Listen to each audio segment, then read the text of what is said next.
Hi, everybody, and welcome to our continuing conversation about Joe Brewer's book, The Design Pathway for Regenerating Earth. And we are looking at chapters 19, 20, and 21 tonight. As we have been doing, we'll spend about a third of the time on each of them. And so we'll just jump in with chapter 19, the Gaia hypothesis for Earth regeneration. So talks a little bit about the Gaia hypothesis, kind of the personification of Mother Earth, and sort of the ways of thinking about our relationship to Earth as a person. And the three discussion questions, starting on page 151, or I guess the top of the next page. Discussion question number 1: why is it so important to reframe the human story as we regenerate the Earth? The second question: how can humans become managers of planetary health? And does this mean we become Gaia?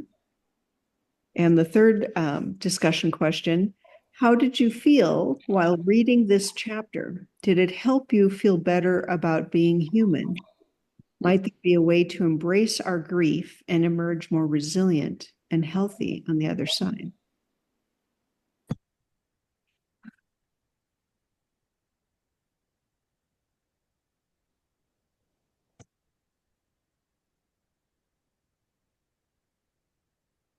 Deep stuff. I thought of just we need to get over ourselves, like we're part of the web of life, and this idea that humans are just so much more important and need to be in control, or our presence is so much more important that we can sacrifice other life. Like we need to just get over all of that and be in a better relationship with with Earth and all of parts of it. And so I kind of felt like that anyway. So this doesn't shift my mindset. I didn't find it that uncomfortable, but I am concerned and have been for quite some time about people that think other forms of life are inferior, or that the whole purpose of the earth is just to serve us and humans, and just extract what we can and just lay waste. That has, yeah. So to me, it's like I didn't have trouble to latch onto any of this, but happy to hear what else other people think. I think that I agree with you, and I think I saw it like two different ways. We have this belief in human exceptionalism, which has allowed us to degrade all other life forms. And so, on the one hand, we're saying that, human life matters, but if it's not human life, it's no big deal. It doesn't matter. And then a few days ago, I saw a video, and there was this man sitting in a park, and he was like maybe 65, 70 years old. And this little black kid ran by, was running around, and he was really annoyed by it. And a young lady sort of confronted him about this. And he yelled at her and he said, I didn't say anything to that thing. And she was like, you're calling the kid a thing? And he went on to say that Black people are not a race. And I thought I looked at that, and it's not like I haven't heard that before, but it just made me think on the one hand, there's human exceptionalism saying we're better than all life and nothing else matters. And then on the other hand, there are humans who believe that some humans are better than other humans.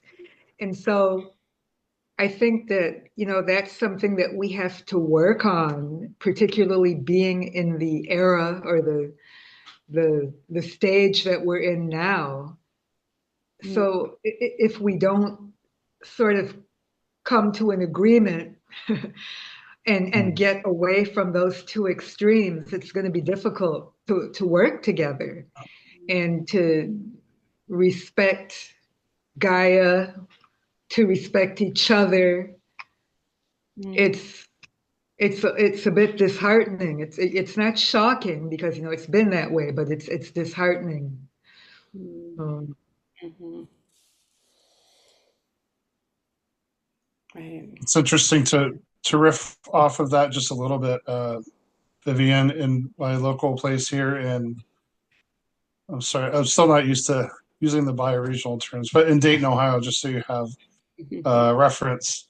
I wanted to go searching for people, organizations that are already doing like this work at some kind of level. I haven't found anybody doing like bioregionalism specifically, but there's a lot of overlap with other groups. So there's a cooperative kind of movement in the U.S. and there's a spot here in Dayton, Ohio, working on things like food sovereignty, things like that. And the connection to what you were saying, Vivian, it's just is interesting to me. I find myself inside the Black community when I go. Dayton, I guess, was very, very segregated. Redlining and all that sort of thing. I'm learning more about it through interacting with folks here. Okay. I mean, I had kind of an idea before, but yeah. So, but I feel very welcome into the group, and folks are like, we're kind of all in this together, which is nice. Hearing people, it's like it's not the perspective I'm hearing is it's more of a class. It's a class issue. It's not a race issue. But that's the lens that they're looking at it through, which kind of gives more of a, yeah, it's, you and I are, maybe we look different, but we're in the same boat. And I know there's lots of nuance around stuff like this, but, I wish I had a better way of saying it, but that's, I guess that feels like a good place to stop there with that. I'm happy to answer any questions.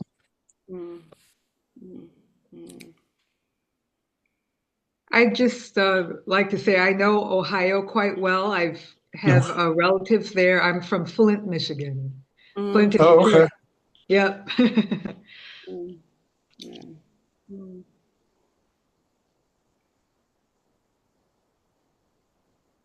Welcome to David and Brian.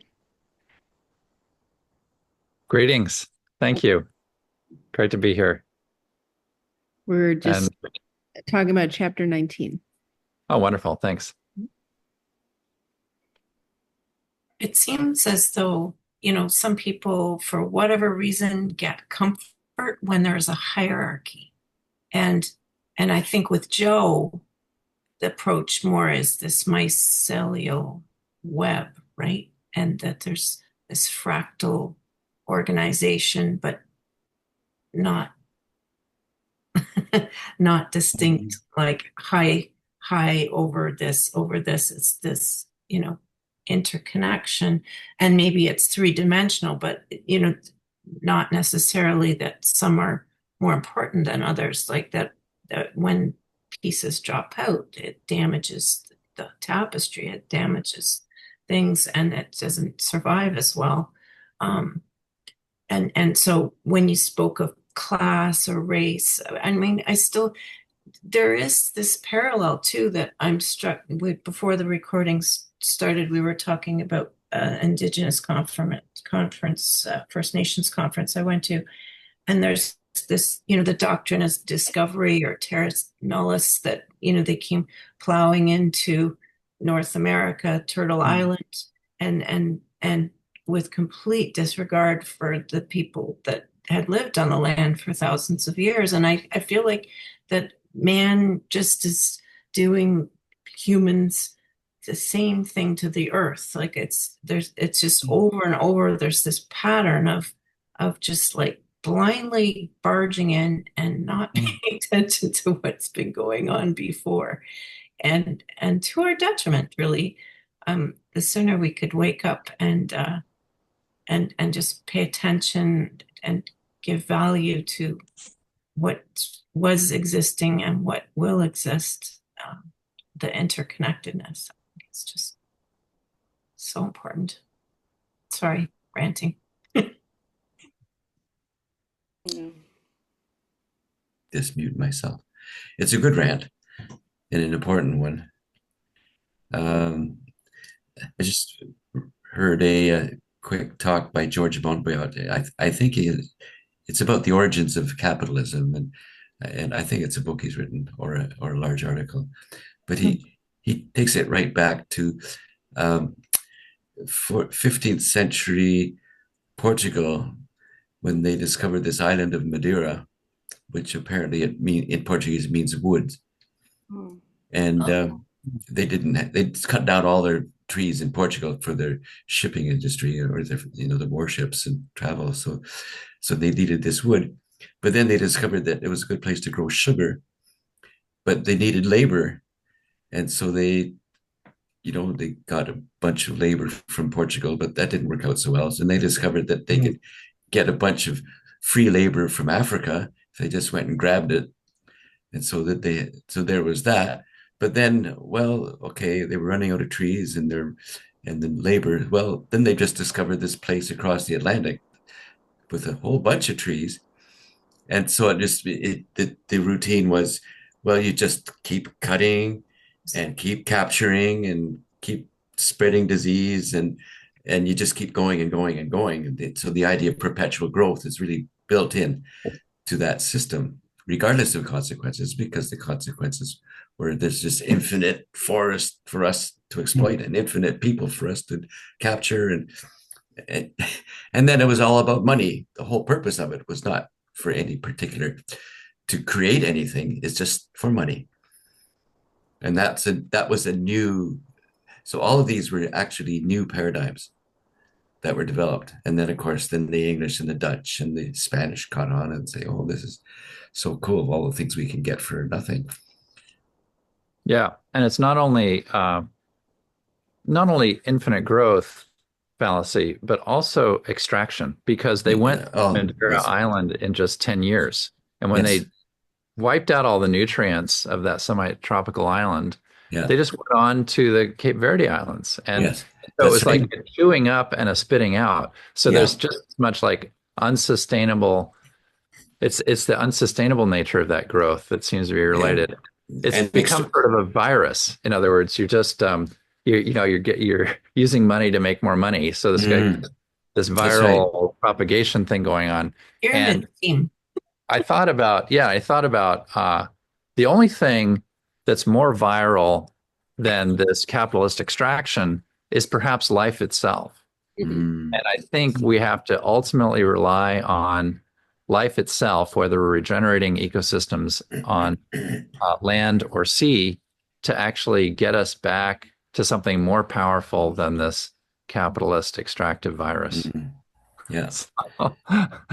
Just a thought. Yeah. So Tyson Yunkaporta, in his book Sand Talk, muses that why is it that the ruins of cities are always in the desert? Because they are never built in a desert.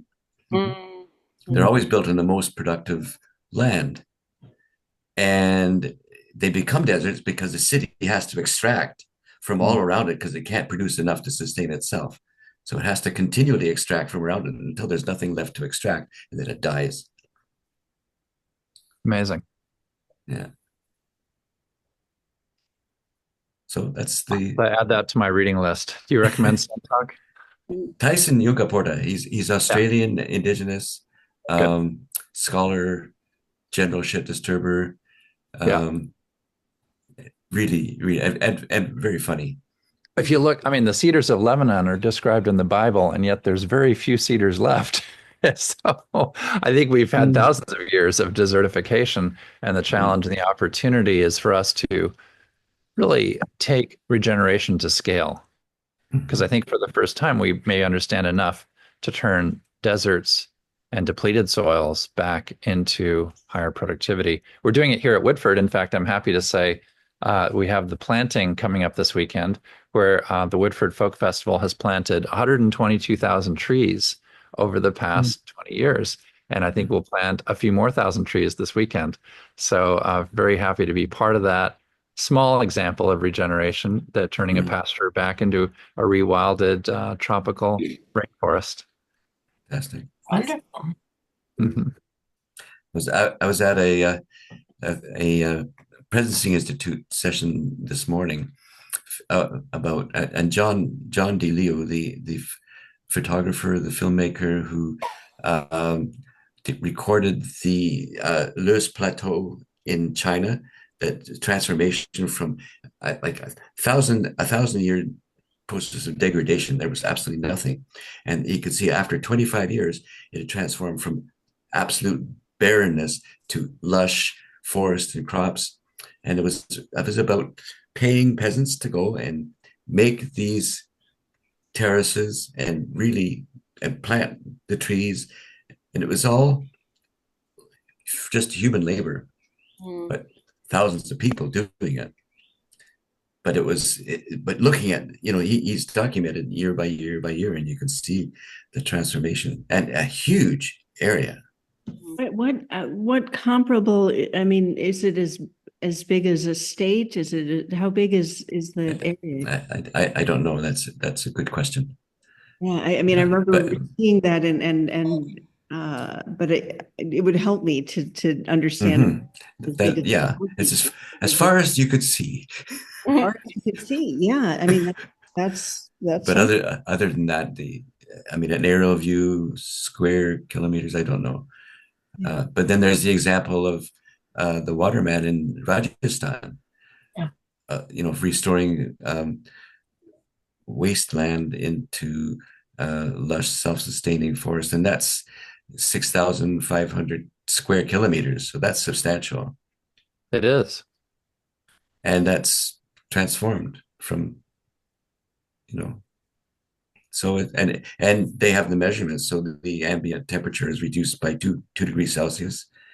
Rainfall has changed. Their harvest has increased 5-fold. These are measurable outcomes. Measured outcomes. Amazing. Yeah. So, we can do this. We have to stop degrading spaces. Yeah, well, that's right. We can, if we have the opportunity to recover them, but also let's stop the degradation too. Right.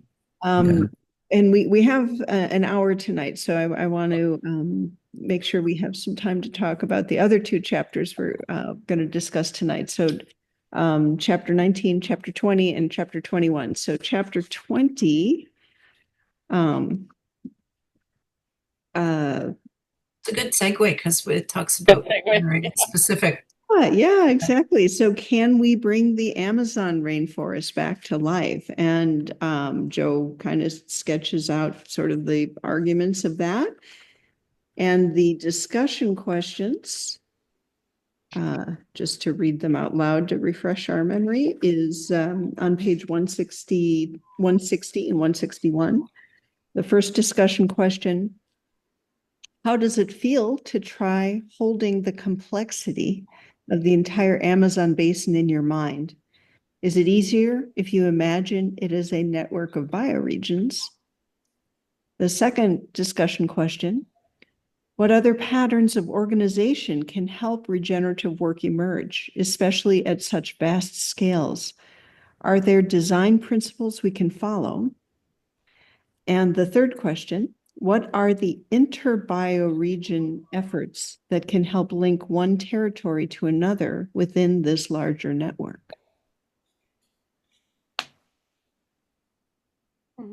So is the Amazon basin many bioregions, or is it like the Mediterranean one bioregion? And of course, within the bioregion, there are many watersheds and tributaries and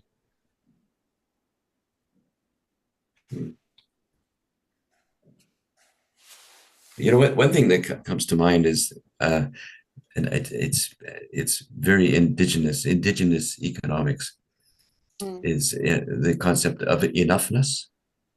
I don't know if you come across that. Yeah, and there's a beautiful 5-minute video of this principle of decentralized decision making and collaborative, not non-hierarchical, what Joan was talking about, um, structures and um, and and this Rebecca Adamson gives a speech about that in the I guess from about 2015, but it is beautifully done because she says, you know, to the argument that well that might work in a small, closely integrated village, but it couldn't possibly work in a modern capitalist society. And she says, well, there was a company that was a banking company that was losing millions of dollars a day until they went into a totally decentralized, non-hierarchical system, and that became Visa. So there you go. Amazing. I wonder if it still works that way. I think so. Sure, that's you know the because every bank, every merchant then becomes part of the system. Mm-hmm. Interesting. I hate to sound like a broken record, but I'll go back to the Mississaugas of the credit, and that their governance was decentralized. They were essentially not quite nomadic. They had a specific territory, but they traveled around the territory for different, to take advantage of fish in different seasons and hunting in other seasons, and so they were. But they had, there was a system of government, and that they were organized enough to be able to host when there were visiting nations or the Dutch arrived or whatever that, and there's maps from the 1700s that show, where the salmon were caught on the Great Lakes along Lake Ontario and Lake Erie. The Lake Erie, I think it's more perch. I don't think there's salmon in Lake Erie. But anyway, uh, the idea of decentralization, but also just that that you can have things spread out over a large area that are still organized and coherent. And that's possible. Why would anyone suggest you couldn't? Well, Mississauga territory goes from right up near Sault Ste. Marie all the way down to along the North Shore of Lake Ontario to Eastern Ontario to around Peterborough. So it's a vast territory. But traditional governance was by the grandmothers, the circle of elders, female elders that communed with the spirit world and gave instructions to the men about what they should be doing. But it was grandmother governance, and so we're trying to bring that back actually. So there's a movement there, and also parallel with a project in Uganda, where apparently the prophecies are parallel. Like these prophecies match almost perfectly, and so that between the Great Lakes of Turtle Island and the Great Lakes of Africa, there's some synergy going on there, which I'm very interested in following up on. Yeah, I think there's a huge opportunity to decentralize our governance for all the things we can do. And that can, I think, address many of the causes of the polycrisis that we're presently facing. To tie into a couple of the things that have been mentioned, like the hierarchy before and decentralization, and we have money as like we've abstracted away like what wealth actually is. People think money is wealth, and it's not. It's just like this kind of a representation, maybe in some cases, but the wealth is like the water that flows through our territory. It's the fruit that grows on the trees, and all those sorts of things. And how much labor is being put towards just stuff that is not even like not only not helpful, but like actually harmful. Well, if we just like redirect that, how much like wealth can be like real wealth and labor can be directed towards these sorts of things. And thinking through that makes me like optimistic. It's like the potential is there to make all this happen. Mm-hmm. But getting it organized and headed in the direction, it's not an easy problem. Then I think about like Danella Meadows and like interventions in a system. Where do you find like the key points where you can?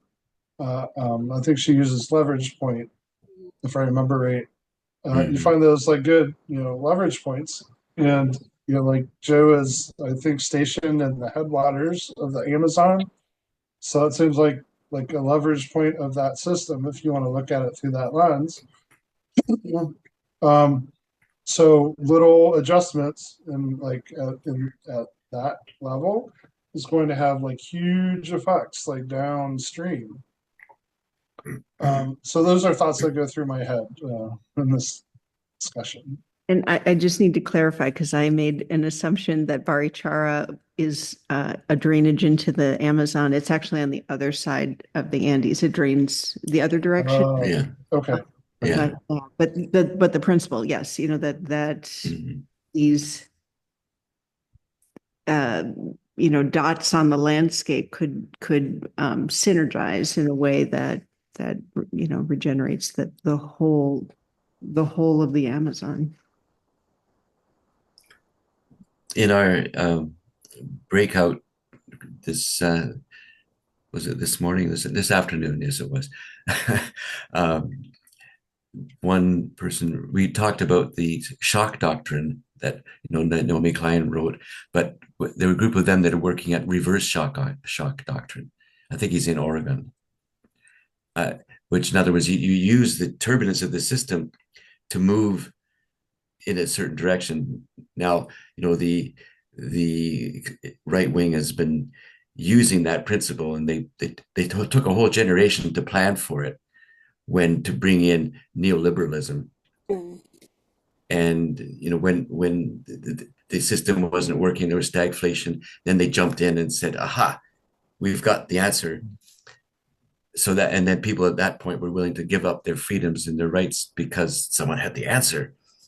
Well, they can do the same thing in the opposite direction when you've got complete disruption and everything is falling apart.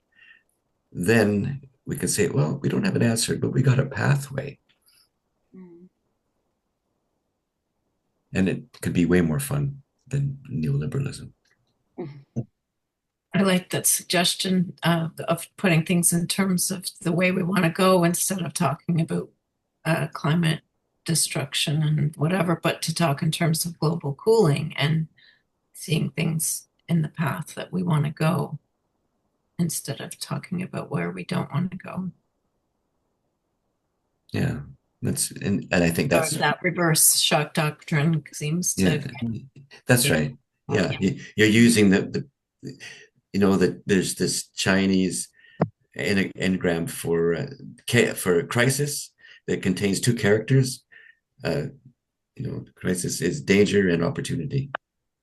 Make up the word crisis, and so there's danger. Recognize to collapse it. Within that framework of nothing's working, everything's falling apart, and everybody senses it in some way, whether they run away from it or put their blindfold on. We sense it, and we sense the helplessness that we feel. But our little islands of coherence. Hey, come on, play with us.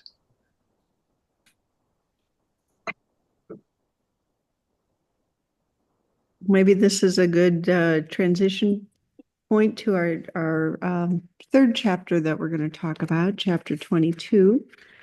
Nope, 21.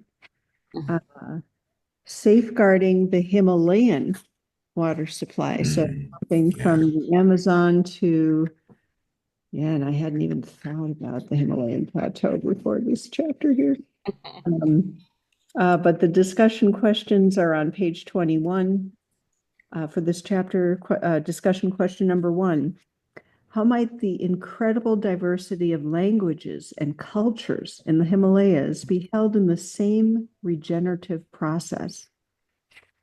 Number 2, what are the distinctive cultural heritages of the Himalayas that can bring regeneration to other parts of the earth? And the third discussion question, how difficult is it for you to practice being the conscience of Gaia when shifting between these different geographies? Being the consciousness of Gaia. Conscience.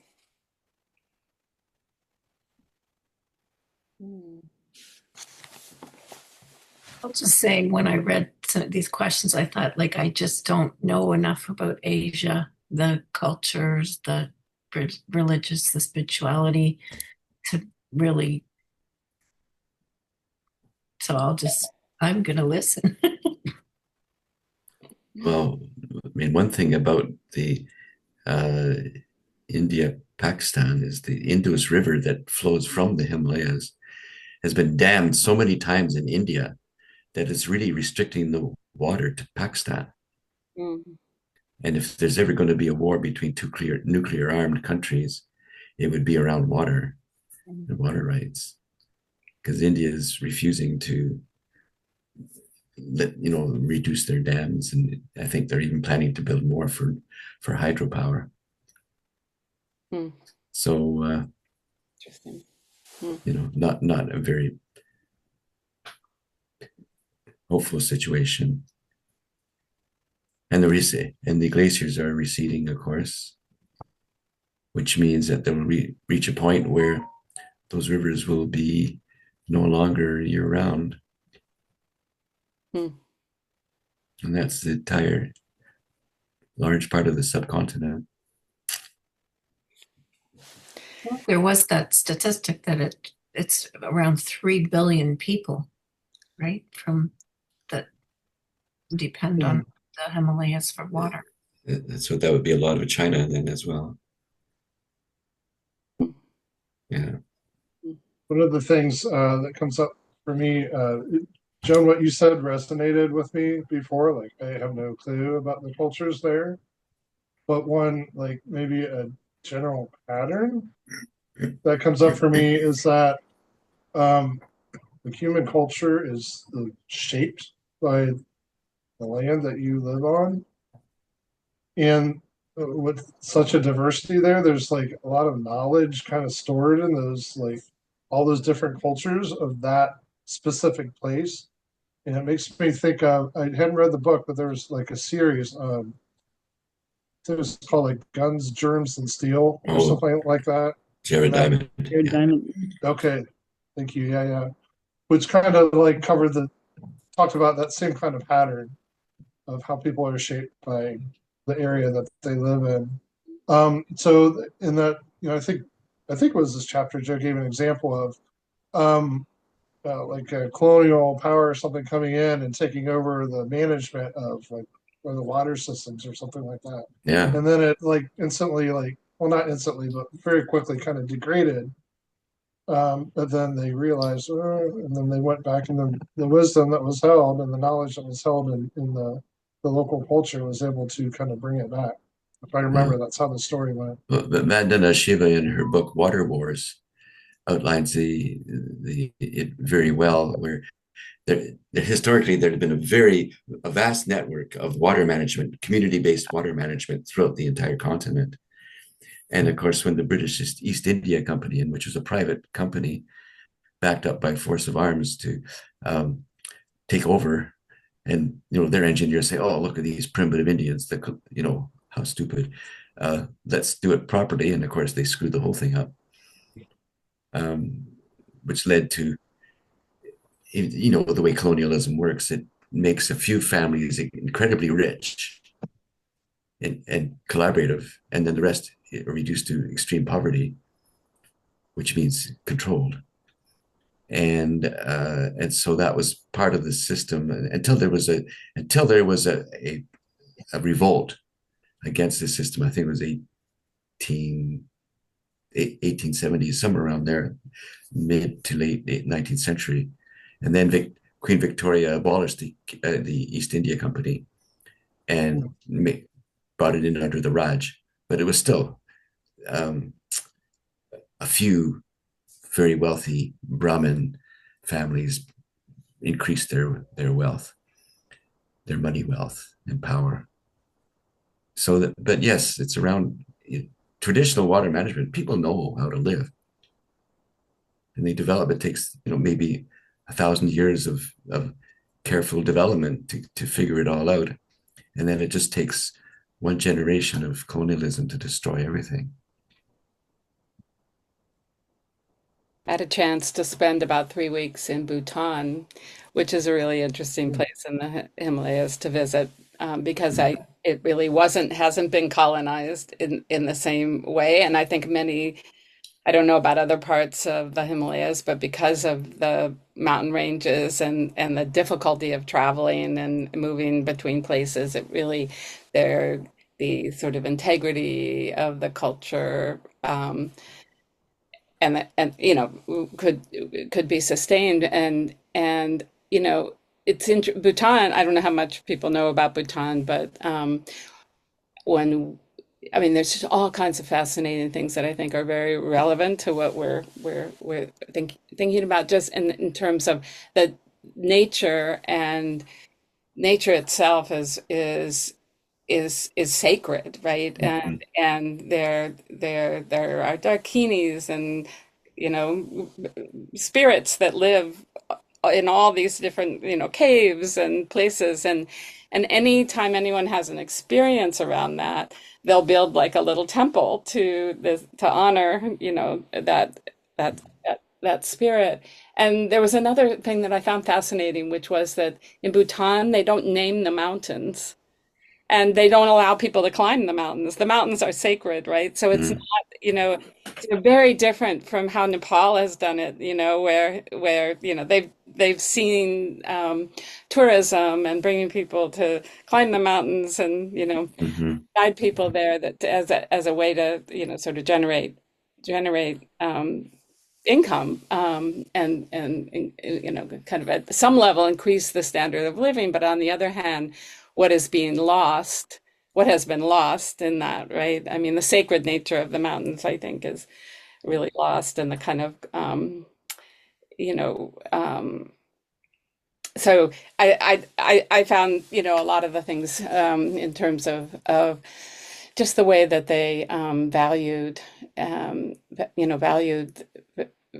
nature, and then the other thing that people have probably heard about, but not measuring sort of happiness as an outcome, as a rather than GDP, right?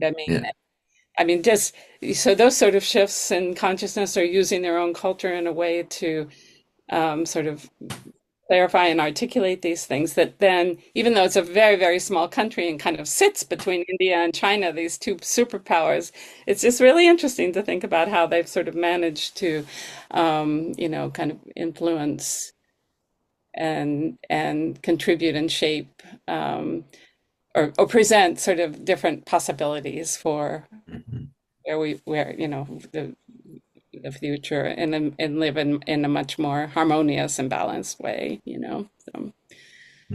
What was your role in Bhutan?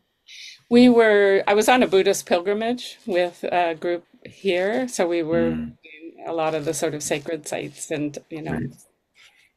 I have a young friend from Bhutan that she brought me this. Yeah, yeah. Present. She's in Toronto now, but yeah. So she was telling me quite a bit about. I mean, the Bhutanese politics is also very interesting, and I had thought that the royalty was there forever, but no, it was only in the early 20th century that this person who became king kind of molded himself into a kind of god in order to rule properly. But so this gross national happiness is not as perfect as one would hope. But nevertheless, the idea is great. It's good, yeah. Yeah. And I feel like I read that they have organic food, like the food system is not colonized food system as we have. And that they maintain their forest cover, I think. Yeah. About 75%, is it? Something like that. Yeah. So, and that's sacred. It's interesting in Ecuador, all the volcanoes are sacred. And they're male and female volcanoes, and they have children. And this is an aside, I guess, but maybe it's relevant, that at the equinox, the sun from a certain vantage point, the sun rises over one volcano, and at the summer solstice, it rises 22.5 degrees over another volcano, and in the opposite solstice, it rises 22.5 degrees in the other direction over another volcano. So these are all sacred. And apparently the Incas conquered Ecuador to get their sun science. So the Ecuador was conquered twice, one from the Incas and the other from the Spaniards. But it's about their understanding of the sun positions, and it's very, very cool.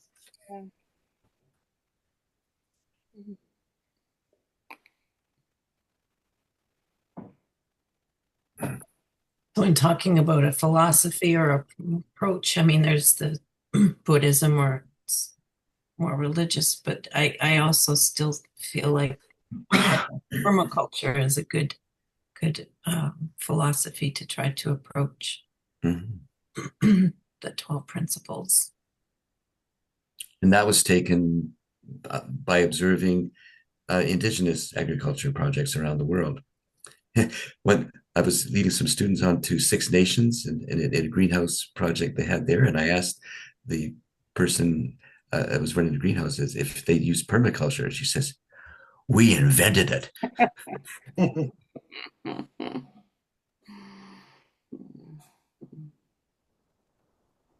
The Three Sisters Mountains are a perfect example of how they build it. They build a trench, they put logs and brush in the trench, and then they build a mound over top of that. So then the corn, beans, and squash, the Three Sisters, the roots grow down into that so that it retains the moisture, which is the whole principle of permaculture. Instead of swales, though, they're circular dips, but the same principle. And so the moisture is retained by the vegetation, by the dead vegetation, and then the roots grow into it and thrive. And companion planting, of course. Someone recently explained to me that there is a fourth sister.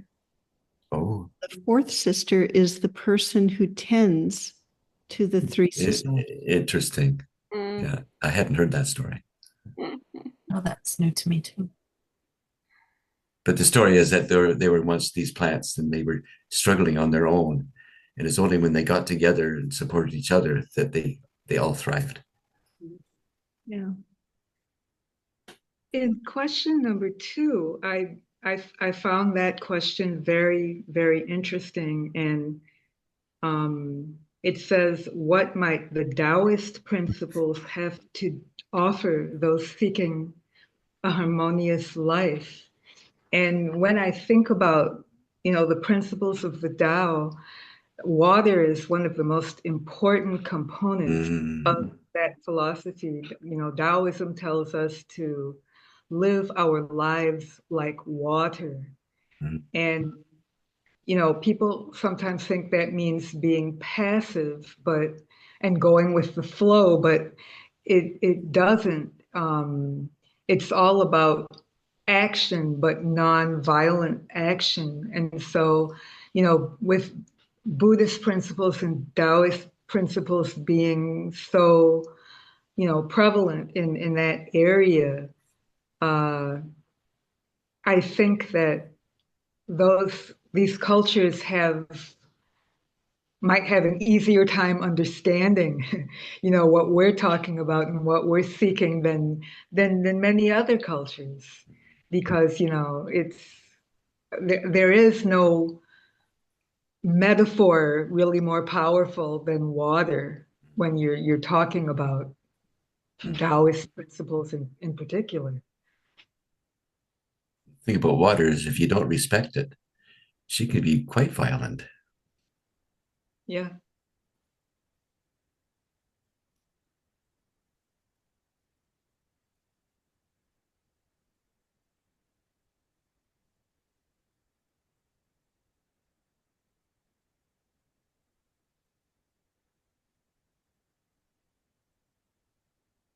And Taoism is also the inseparability of things from each other, from the little I know about it. And that's, I think, our big illusion is separability. Agreed.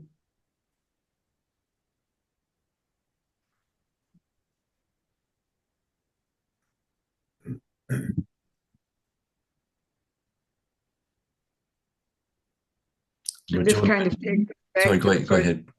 Yeah, go No, I ahead, was just please. going to say, it kind of takes us back to the first question when we were talking about how do we need to think and how do we need to be if we're going to accomplish our goals. And, Yeah. I mentioned that we have these two extremes where we have human exceptionalism on the one hand, and then people who think some people are better than other people on the other hand.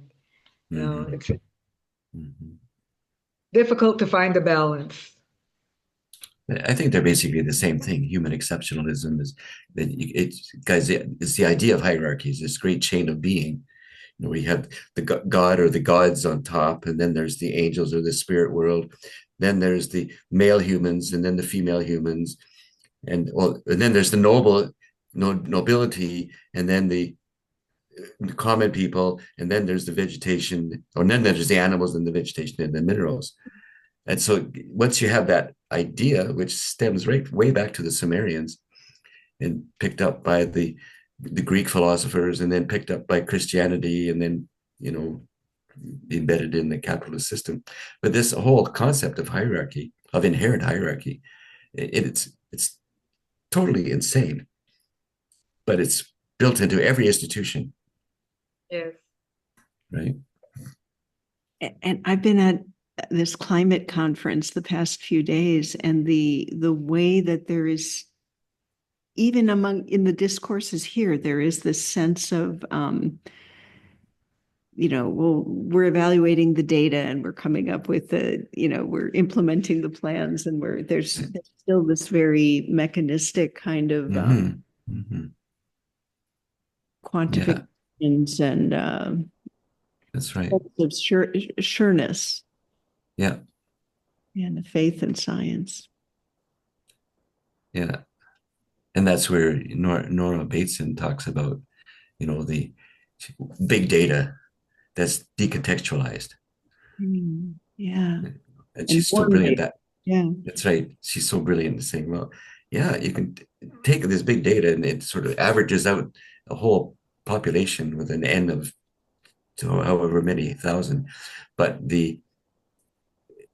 it doesn't take into account the context, the individual context of where each of these data points are coming from,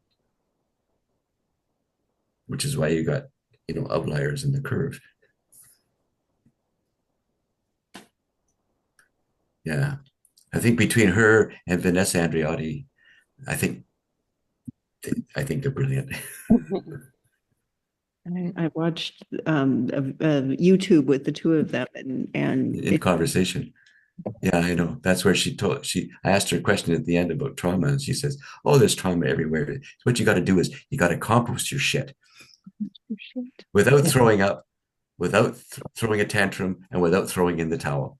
Oh, all right. I think it was the same conversation because it was so good. Yeah.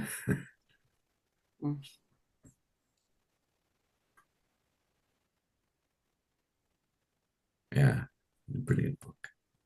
What a great conversation tonight, and bringing, weaving in all sorts of other threads from other books, and I really appreciate the contextualizing these ideas in this book. And I was looking at the calendar. We have 2 more meetings left. We'll read 3 more chapters for next time, and then there's just a chapter or 2 that we'll wrap up with at the end of May, and we will have made our way all the way through. Great. I just wanted to comment on what Joan was saying about hierarchies earlier, and that's why it's a pathway. It's not a solution, right? It's a journey. It's right. We're taking so I'm convinced that the journey is the destination. The destination is the journey, not the end point, which we can't possibly know what it is. And it just freaks me out to try to imagine all the different scenarios, but to be present in the moment and to think about, I'm putting 1 foot in front of the other, and I'm going to take 1 more step tomorrow. And and also the Tao, the water. We are the elements. We are water. We are the earth. And I think if we can incorporate that thinking in what we do, in spite of the institutions that are trying to mold us into a certain left brain analytical hierarchy. Another person that I really love and admire is Ian McGilchrist. I don't know if you come across his work. He's working a lot with the cerebral hemispheres. And he's saying what has shrunk over the centuries is the corpus callosum, the link between the left and right brain in the so-called Western world, or the global North. So we've become so left brain dominant that we actually are losing our way because we can't see the big picture, which is our right brain function, which is where arts and Tao and all these things come in. Like Karen, what you were saying in your conference, it's all head, but there's no heart. Yeah. Right. And without the heart, your hand is going to make a lot of mistakes. If you go right from head to hand, you're going to fuck up every time. So, you need head has to go through heart to get to hand for land. We do it for the land. So, yes, Ian McGilchrist. He's an English philosopher. He's a neuropsychiatrist, brilliant speaker, philosopher, thinker, and just such a beautiful, beautiful mind. Yeah, let's say thanks for all of these new references and things to consider. Great discussion tonight. Thank you all. Lots to play with. Yeah. Thank you all so much. Thanks for hosting, Karen. Yeah, Joan and I, we talked about this almost a year ago at this point, it seems. Oh, well, okay. Yeah. I admit it's been a couple of years since I read the book, so I'm not exactly doing a book club thing. It's okay. It's kind of a launching point every time. We just kind of reform that. Yeah. And Joan and I we wanted to read the book, and it's always easier to do something with another person. So I was like, yeah, that is so true. Yeah. A little peer pressure. Yeah. Yeah. The accountability of like, I gotta get my reading done because I left tonight. So social control, right? That's a good way, a good group dynamic, I think. And thank you for organizing this. Yeah. Thanks for all. This is the first one I've been to. I just had time. I said, I'll drop in and say hello. Is the next one in how many weeks? 2 weeks. 2 weeks. Very good. Okay, I'll still be here. Thanks. I'll look for it on the calendar. Excellent. Yeah. Okay. Well, have a good evening. Night. Yeah. Good night. Bye. Bye, everyone. Thank you. Cheers.